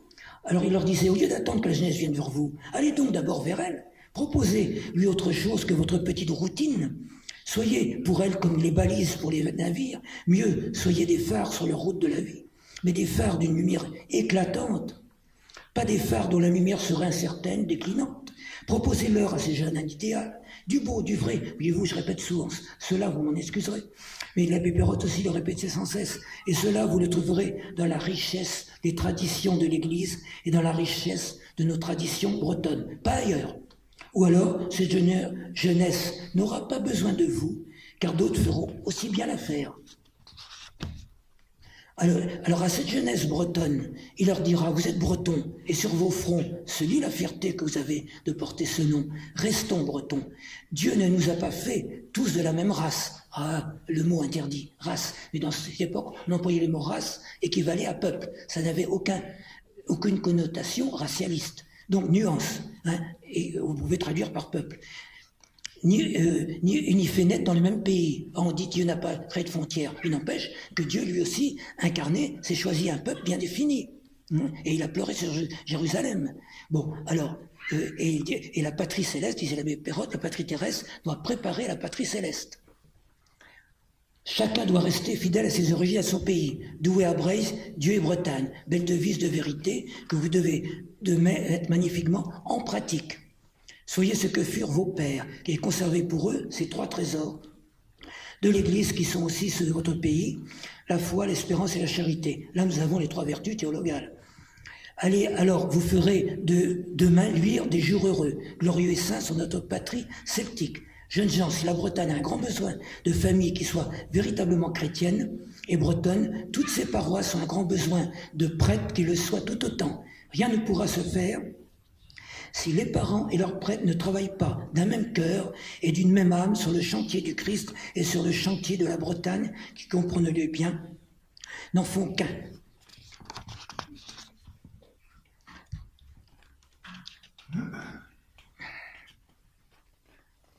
Alors, il disait aux parents et aux instituteurs, votre premier devoir est de veiller vous-même à l'éducation de vos enfants, aux parents, et aux instituteurs aussi. Car que vous servirait-il d'avoir donné la vie du corps à vos enfants si vous veniez à leur faire perdre la vie de l'âme pour votre négligence spirituelle, par vos mauvais exemples, source de scandale? Ce n'est pas moi qui le dis, mais le Christ. Malheur à celui qui scandalise un de ses seuls petits. Ayez soin qu'à leur tour ils n'offensent point Dieu. Corrigez-les de leurs défauts et de leur mauvaise humeur, par douceur, par modération et raison, mais que ce soit toujours avec la plus grande fermeté. Pour le mariage, il disait, pour détruire la patrie bretonne, nos ennemis savent parfaitement qu'il leur faut d'abord détruire cette autre petite patrie qu'est la famille bretonne, car elle est le berceau de la Bretagne. Plus de famille bretonne, plus de Bretons, plus de Bretagne.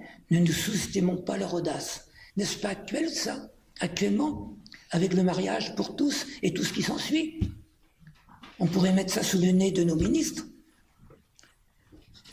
Je me souciais profondément de l'avenir sentimental de la jeunesse bretonne, particulièrement de ceux et celles que je considérais comme mes fils et mes filles spirituels. C'est avec raison, que ce soit pour les garçons ou pour les filles, que je m'inquiétais de leur choix. Je me méfiais des passions irraisonnées, les coups de foudre, chez les garçons comme chez les filles, parce qu'ils voyaient que de belles promesses parfois étaient perdues par des coups de foudre inconsidérés. Songez à fonder un foyer, c'est parfait, leur disais-je, mais songez surtout à le bâtir avec le Christ. Sous la protection de sa mère, songez à le bâtir sur un roc aussi dur que notre granit breton, aussi enraciné que notre bruyère bretonne. Ne regardez pas que la beauté physique, certes importante, de celui ou de celle que vous aimez, mais pensez aussi à regarder, à interroger la beauté de son cœur, de son âme. Cette beauté, vous ne la verrez pas tout de suite, vous la devinerez, mais c'est tout au long des années de votre mariage qu'elle se révélera mutuellement à chacun d'entre vous. Songez encore à ce que vous pourriez faire, en somme, pour Dieu et la Bretagne, car le Christ et votre pays ont un grand besoin de vous. Ne devenez pas des gens ordinaires, mais un foyer qui soit celui, à lui seul, une petite paroisse. Et c'est en multipliant ces petites Bretagnes chrétiennes dont vous serez les élites, élevant vos enfants, appelés à venir eux aussi, une autre élite, que nous parviendrons à rebâtir la Bretagne. Je n'ai de cesse de dire et redire à tous ceux qui veulent travailler pour la Bretagne qu'ils ne feront rien de bon, de durable, s'ils ne s'appuient pas sur la pierre angulaire qu'est le Christ. Il disait, si vous Bretonnes, ne construisez pas la Bretagne avec le Christ, avec sa mère et nos saints, soyez alors certains que certains d'autres la construiront à votre place. C'est ce qui se passe. On aurait pu construire l'Europe, la France, avec le Christ. Eh bien, c'est d'autres qui la construisent à sa place. Et je ne vous ferai pas un dessin sur les autres, ces autres-là. Mais avec leurs idoles. Même ceux qui qualifient leur idole de pseudo-religion. Je n'imagine pas un instant que c'est cela que vous pourriez souhaiter. J'en ai vu beaucoup s'attacher au relèvement breton, un travail ingrat s'il en est. J'en ai vu peu qui ont creusé le sillon jusqu'au bout. Alors il disait, le mal vient en 2 enjambées, mais pour s'en aller, il est engourdi et boiteux. Je n'imagine pas un instant que c'est cela que vous pourriez souhaiter. Et il disait à des leaders bretons, et c'est encore très actuel, je me répète, mais c'est ainsi. Si la France aujourd'hui est tombée si bas, c'est en 1920, dans les années 30, c'est parce que toutes les vertus chrétiennes se sont les unes après éteintes les unes après les autres en elles. Et peut-être pour ne jamais plus se relever. C'est très actuel. Changer le mot Bretagne par France, par Europe. Si la France est tombée si bas aujourd'hui, c'est parce que, une à une, les vertus chrétiennes se sont éteintes les unes après les autres, pour ne plus jamais se relever. Changer le mot France par le mot Europe. Nous sommes dans l'actualité. Donc l'abbé Péronne n'est pas un passéiste. Loin s'en faut, c'est un prophète. Même s'il n'aurait pas aimé qu'on lui donne ce qualificatif. Il aimait célébrer les mariages, parce que c'était le fondement. Je célèbre ainsi bien des mariages de militants bretons et de militantes bretonnes, et bien d'autres. Et bien évidemment les mariages de mes paroissiens d'amis. Voilà, le même souci de célébrer une union durable ayant pour témoin le Christ, la Vierge Marie ou l'un de nos saints, si ce n'est un des grands personnages de notre histoire. Maintenant, quand j'aurai béni sous l'étole vos mains unies et vos alliances d'or, symbole de la chaîne qui vous liera à jamais, je demanderai pour vous deux que vous voyiez les enfants de vos enfants jusqu'à la 3e et 4e génération et marchiez sans faille sur les traces des anciens à jamais, pour que la Bretagne reste toujours une terre bretonne et chrétienne. Vous voici unis devant Dieu et devant les hommes. Et il disait, vous êtes jeunes tous deux, puissiez-vous, avec le recul de cette peste, puissiez-vous voir le recul de cette peste, de l'indifférentisme religieux et du laïcisme, toujours très actuel, de cette haine de Dieu et de son Christ, dont je constate tous les jours, partout en Bretagne, les effroyables ravages. Que cette indifférence religieuse, que cette peste, que cette haine ne franchisse jamais la porte de vos foyers. Puissiez-vous voir un jour vos enfants et petits-enfants élevés partout, non suivant le plan d'un ministre de l'éducation nationale, d'un ministre athée de l'instruction publique, mais suivant le plan de Dieu. Tiens, ça c'est pour Payon, l'ancien ministre de l'éducation nationale et les ministres actuels. Ça, hein, voyez-vous, un foyer breton sans Dieu dans lequel la lumière de la foi ne brillerait plus sera un foyer bien triste. C'est pour cette raison que vous ne devez jamais fermer la porte de votre maison au Christ. Je l'ai déjà dit. Bon, passons à autre chose. Bon, le combat du beau sacré, c'est un ministre à Scrignac. Il a été nommé à Scrignac en pénitence. Mauvaise pioche. On dit le plus fort. Vous avez 5 minutes encore pour en passer une question. 5 minutes, d'accord. Bon, voyage légal, tout ça. Le presbytère a été occupé également. Parce qu'on ne lui a pas demandé son avis, mais un de ses occupants a été un chrétien, le neveu de Monseigneur Vaudgalen, l'évêque de Münster, un opposant au régime nazi. Et c'était un officier jeune officiellement qui était profondément chrétien et qui lui servait sa messe tous les jours, ce qui n'a pas plu. Voilà, bon, je saute, etc., etc. Il y a eu des obsèques solennelles, bon, de dignes chef d'État à Scrignac comme à Rennes, avec une messe de requiem. Alors, je vais terminer la sacerdoce d'un saint le 8 décembre. Se souvenant de la prière de Jean-Pierre Calor à Dieu, un extrait, vous serez bien avancé, Seigneur, quand il n'y aura plus de Bretagne. La Bretagne tombée, ce sera un cierge de moins sans votre Église catholique, un phare de moins pour les peuples. Et l'abbé Péronne a composé ceci, la veille de sa mort. 8 décembre, c'est la fête de mai avec les conceptions. Comment ne lui confierais-je pas mes angoisses? J'écris cette prière qui, au fil des lignes, se meut une sorte de testament pour la Bretagne. En 1408, il avait fait un testament que j'ai. Je n'en ai pas parlé, mais un testament. Pour cette Europe qui se déchire dans le sang. C'est l'abbé Péronne que je cite là. Dans toute l'Europe, chaque pays possède ses hauts lieux spirituels sur lesquels les plus belles cathédrales, les plus beaux monastères ont été bâtis. Des lieux qui sont pour ces nations et aux autres nations autant de phares qui les éclairent à condition qu'ils veulent bien emprunter, comme les navires en mer, la bonne route qu'il leur indique, sans quoi c'est le naufrage inévitable sur les récifs des idéologies. Toujours actuel. La Bretagne est une terre privilégiée par sa foi, son histoire, comme la France d'ailleurs. Pour être ce phare, car notre route ne sera jamais trop éclairée par trop de phares. Je dirais même qu'il n'y en a pas encore assez. Et pour la Bretagne, ce phare ne peut être que l'abbaye de Saint-Guenolé de Lannevenec. C'est un devoir pour l'Église, pour le clergé, pour tous les Bretons d'en avoir conscience. Puis Saint-Guenolé, Sainte-Anne, Saint-Yves, le Christ et la Vierge Marie, avec tous nos saints bretons, s'unir pour que la Bretagne reste à jamais leur terre bénite et que de la terre de Saint-Guenolé coule le fleuve de la foi qui irriguera la terre bretonne et comme par le fait d'une heureuse inondation, irriguera bien au-delà et que les nations puissent dire en voyant cette eau, c'est l'eau de la foi bretonne qui nous arrive, nous pouvons la boire sans crainte, nous pouvons la boire sans crainte. Voilà, c'était ce que l'abbé Perrotte a écrit en dernier. Alors, bon, j'ai été un peu haché, et vous m'en excuserez, un peu confus, comme disait monsieur, tant pis. J'espère que vous avez pu comprendre, savourer l'essentiel de l'abbé Perrotte. C'était aussi un peu notre père Populesco breton, qui disait le cri de ma patrie et le cri de mon peuple. Et bien, l'abbé Perrotte, c'était pareil. Donc, j'espère vous avoir donné une image brève, hachée de l'abbé Perrotte, mais voilà. Je ne veux pas vous en dire plus, ou plutôt si, je pourrais en dire plus, mais c'est comme le livre, j'aurais pu mettre 3000 pages. Alors là, je pourrais vous donner 3-4 heures.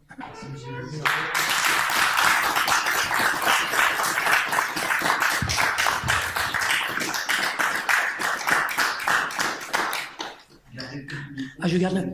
Il marche toujours, oui. D'accord. Alors, s'il y a des. Oui, il y a des questions. Oui, le jeu questions-réponses est toujours intéressant. Soyez pas timide. Moi, je suis pas timide. Enfin, je crois. Oui. Est-ce que ce que vous avez lu, là, ce que vous venez de lire, là, c'est ce qui est... Attendez, parlez s'il vous plaît plus fort, parce qu'il y a une oreille, j'entends pas. J'ai un cheval qui m'a crevé le tympan, alors il n'y a que celle-là qui marche. Ce que vous venez de lire, Oui. est-ce que c'est ce qui est marqué sur votre livre? C'est dans mon livre. Oui. C'est à la fin de mon livre, dans les derniers jours de sa vie. C'est écrit avec ces termes-là. Oui, exactement. Exactement. Malheureusement, le texte en breton a été égaré comme beaucoup d'archives. Il y a un trou dans les archives. J'ai là que la traduction française. Hélas. Alors que j'ai la traduction en breton de son testament et l'original écrit au front. Voilà. Et donc, ça l'est. Et mon éditeur, quand il a vu ce texte, c'est mon relecteur, je ne sais pas si vous connaissez deux noms, Yves Daoudal, il écrit Daoudal, dont je suis parrain de sa fille, hein, et bien il dit ce texte est splendide, splendide. Vous voyez? Oui? Est-ce que son mouvement... Attendez, parlez plus fort. Oui, s'il vous plaît. Est-ce que le mouvement de l'abbé Perrotte était soutenu ou alors... Est-ce que le mouvement de l'abbé Perrotte était soutenu par le nazisme ou alors il était perturbé par... Qu'est-ce que vous entendez par mouvement? L'initiative de l'abbé Perrotte. Toutes ces initiatives pendant ces 40 années, ou plutôt... durant la guerre. Oui. Non, alors là, oui, là ça demande une précision. Qu'est-ce qu'on appelle soutenu? Non, il y avait des Allemands, avant la guerre, qui s'intéressaient au celtisme. C'est pas interdit, ça n'a rien à voir avec l'idéologie nationale-socialiste. Ils sont intéressés au celtisme indépendamment de toute idéologie. On ne peut pas interdire ça. Bon, que pendant l'occupation, ils se soient intéressés, étant occupants, aux affaires bretonnes, celtiques, comme d'autres Allemands s'intéressaient au French Cancan et à la littérature française, avec tous les notables, les écrivains de l'époque, qui, à commencer par Jean-Paul Sartre, se sont liés à l'époque, hein, tous. Bon, ça, c'est un problème. Dire que les autres Allemands, ils avaient d'autres soucis que de se soucier de l'abbé Perrotte. L'abbé Perrotte menait sa propre barque. Le problème est que tout ce qu'il faisait à partir de la guerre a été vu comme des actes de collaboration. Pensez que ceux il suffisait de danser, de souffler dans du bignou, de lire un journal breton, hein, pour être accusé de collaboration, et à la Libération, tous se sont trouvés en prison, y compris la femme de Botrel, avec les putains à Rennes au camp Marguerite. Donc tous se sont retrouvés en prison sans aucune justification. Il y a eu des non-lieux dans les dossiers après coup, mais l'abbé Perrotte savait très bien que tout ce qu'il faisait était mal interprété. Il donnait la communion, il confessait ce jeune officier allemand. Toutes les vieilles bonnes femmes, après avoir assisté à la messe, allaient clabauder. Comment il donne la communion à un boche, etc. Alors l'abbé Perrotte répondait, mais il citait, il faisait la métaphore, comment, avec le centurion, le Christ aurait dû refuser le centurion qui lui demandait de guérir son serviteur parce que c'était un soldat de l'occupant. Voilà, donc il les renvoyait dans leur corde. Donc tout ce que l'abbé Perrotte faisait, et tous les militants bretons autour de lui, il recevait une personne, ah, mon Dieu, il a reçu un tel, il allait dans les monts d'arrêt pique-niquer. Ah non, il allait pour poster un poste émetteur pour radio je ne sais trop quoi.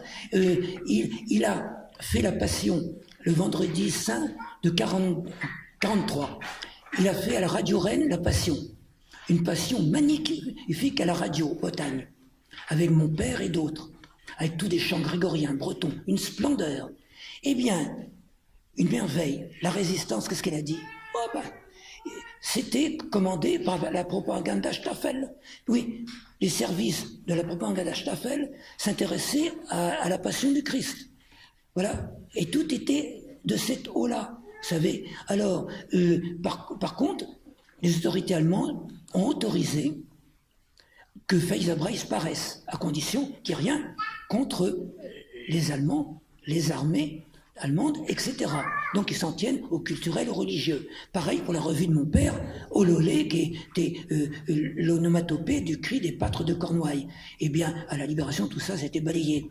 Bon, mais mon père a eu l'autorisation, mais en 40, l'humanité aussi a eu l'autorisation, avant qu'il retourne leur veste, après l'attaque de l'Allemagne contre l'URSS. Alors, il faudrait que les accusateurs de l'abbé Perrotte dans ce domaine balayent d'abord devant leur porte. Hein. Et de ce côté-là, bon, l'abbé Perrotte, on ne veut pas parler de soutien des autorités allemandes. Les autorités allemandes ont accepté, après la poignée de main de Montoire, que les nationalistes bretons aillent à leur petite activité. Mais ils n'étaient plus, à ce moment-là, qu'à faire de la figuration. Faites tout ce que vous voulez, du moment que ça ne porte pas atteinte à la politique de Montoire, c'est-à-dire de Vichy, de collaboration. Alors faites ce que vous voulez. Bon, voilà, c'est tout. Bon, et dans le milieu culturel breton, c'est pareil. Faites tous les pardons que vous voulez, tout danser, chanter, mais du moment que ça ne porte pas atteinte à la politique de Vichy. Mais de ce fait-là, que ça se soit passé pendant cette période cruciale, eh bien, que voulez-vous? On n'y peut rien, c'était comme ça, ou alors il aurait fallu rien faire. Ça, de ce côté-là, ceux qui n'ont rien fait, évidemment, ils étaient des vierges. La Libération, ils ont été des libérateurs, des résistants de la 11e heure. Ah, évidemment. Voilà.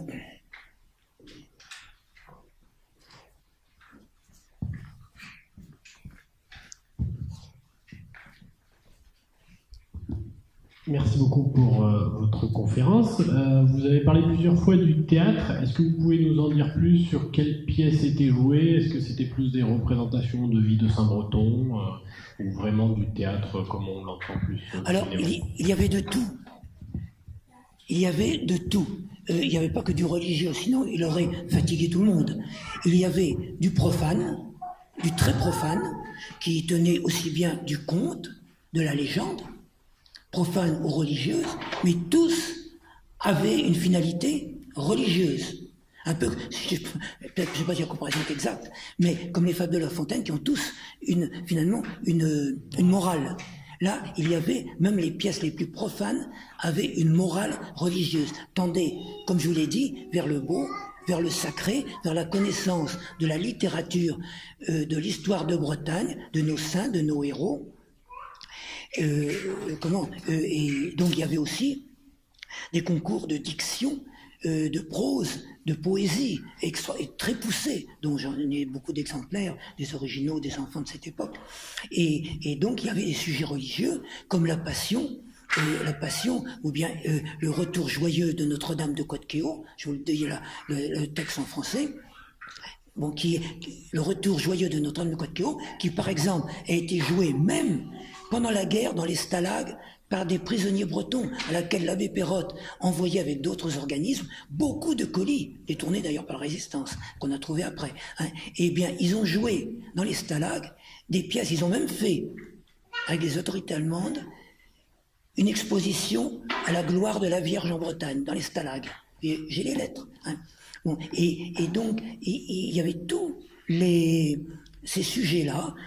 On a réédité, il y a quelques années, on en a encore un stock, de la Passion, par l'abbé Perrotte, du Christ. Et c'est donc, avec la musique, tous les chants sont en breton, cantiques à la traduction française, et grégorien. C'est tout le grégorien de la Passion et les cantiques bretons de la Passion. C'est une merveille. Une merveille. Et on rejoint là ce que je disais, ce qui a été chanté en 1943 à Radio Bretagne, qui a tant à disposer la résistance. Donc il y avait tous les sujets. Mais, je l'ai dit tout à l'heure, tous les sujets étaient soumis à censure par Monseigneur Duparc, mais surtout par son vicaire, j'en ai pas dit un mot, Joncourt, qui était très breton aussi, mais tatillon,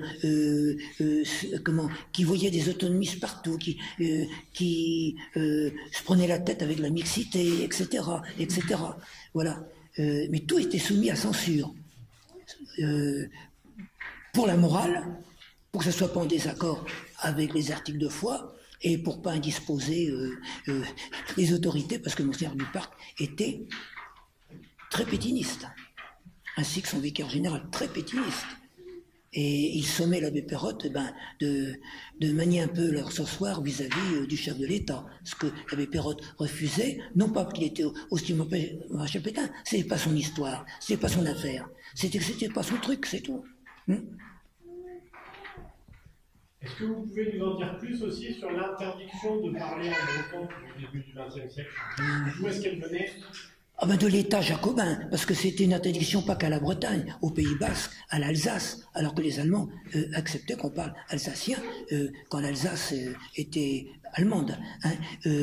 C'est dans toute la France que tout ce qu'on appelait les dialectes, même si la langue bretonne n'est pas un dialecte, interdit. Il ne devait avoir qu'une langue, au nom, d'ailleurs ça date déjà de la Révolution par l'abbé Grégoire, etc., une seule langue pour l'unité de la France, la langue bretonne. Aujourd'hui, c'est toujours comme ça. Pour l'unité de la France, la langue bretonne doit disparaître, disait le député de Monzy, si je me trompe. Même Marine Le Pen est pareil, mais il n'y a pas que Marine Le Pen. Mélenchon est pareil. Ils sont tous jacobins. Qu'ils soient monarchistes, républicains, ils sont tous jacobins. Ils ne peuvent pas comprendre ça. Ça les indispose, les noms bretons, tout ça. Donc l'interdiction, c'est pour devenir un bon Français, il fallait parler français, mais pourquoi pas hein, l'abbé Perrotte n'avait pas la prétention d'interdire le français. Là, il savait bien la société évoluait. Donc c'était inéluctable. Mais l'un n'empêchait pas l'autre. C'est un peu comme l'agriculture. Est-ce que pour moderniser l'agriculture, on était obligé de raser 480 000 kilomètres de talus, c'est-à-dire plus que la distance de la Terre à la Lune? J'en sais quelque chose puisque j'ai travaillé là-dedans, aménagement du territoire, hein, et dans les parcs régionaux en Bretagne, au parc d'Armorique. Bon, est-ce que tu es obligé, pour l'unité de la France, de faire fi, de raser la langue bretonne, les traditions bretonnes, d'interdire ses costumes? Après tout, les costumes bretons disaient, ah bah oui, mais c'est folklorique. Non, mon père avait créé ce qu'on appelle, vous verrez, le guisavro, une mode moderne, mais bretonne, qui ne remplaçait pas les costumes anciens, mais qui, pour la vie de tous les jours, on parle de Hervé Jaouen, il n'a rien inventé. Je suis désolé de le dire, c'est mon père qui a tout créé, tout ça. Et je peux le prouver, j'ai les dossiers. Je peux prouver. D'ailleurs, je prépare un livre là-dessus. Bon, eh bien, et on pouvait très bien ne pas interdire le costume breton, et pour les fêtes, les pardons, mais il fallait faire table rase. Dans les écoles, comme je l'ai dit, table rase. Pour être bon français, il fallait faire... Enfin, c'est incroyable. Pourquoi le costume breton ne serait pas plus moderne, après tout, que les costumes de certains émirs qui portent toujours un costume du temps d'Abraham. Hein. Bon, alors qu'est-ce qu'on dirait de nos députés s'ils allaient au Palais Bourbon vêtus en toge romaine ou bien en costume de députés du Moyen-Âge? On dirait, oh là, ça ne va pas la tête. Hein. Bon, eux, ils s'habillent toujours comme du temps d'Abraham et de Mahomet. Bon, est-ce que c'est moderne, ça? Non? Bon, et pourquoi un costume breton modernisé, je ne parle pas des costumes de fête, modernisé aurait été incompatible avec le nordisme, au lieu que nos jeunes portent des jeans troués aux genoux, pourquoi pas au derrière pendant qu'on y est, hein, et qu'ils s'habillent en loques. Alors voyez-vous, donc l'interdiction de la langue bretonne va de pair avec tout le reste.